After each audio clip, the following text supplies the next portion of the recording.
घुंघटे में चंदा है फिर भी है फैला चारों ओर उजाला। घुंघटे में चंदा है फिर भी है फैला चारों ओर उजाला।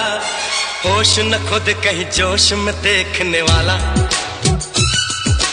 होश न खुद कहीं जोश में देखने वाला।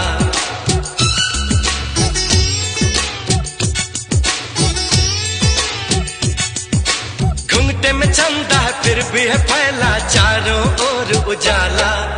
होश न खुद कहीं जोश में देखने वाला, अरे होश न खुद कहीं जोश में देखने वाला।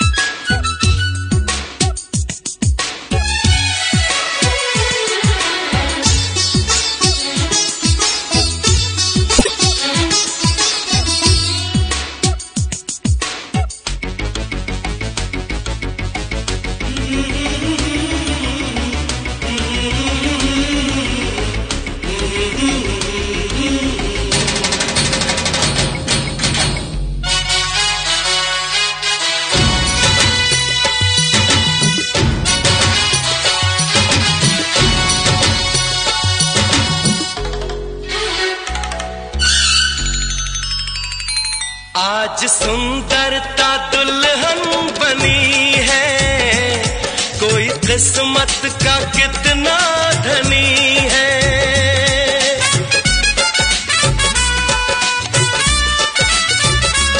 आज सुंदरता दुल्हन बनी है, कोई किस्मत का कितना धनी है। मुंह दिखलाई की खातिर दिल क्या जान भी है हाजिर, मुंह दिखलाई की खातिर दिल क्या जान भी है हाजिर। बादलों को मोर देखे चांद को चकोर देखे तुझको नसीबों वाला। होश न खुद कहीं जोश में देखने वाला, होश न खुद कहीं जोश में देखने वाला। घुंघटे में चंदा है फिर भी है फैला चारों ओर उजाला। होश न खुद कहीं जोश में देखने वाला, अरे होश न खुद कहीं जोश में देखने वाला।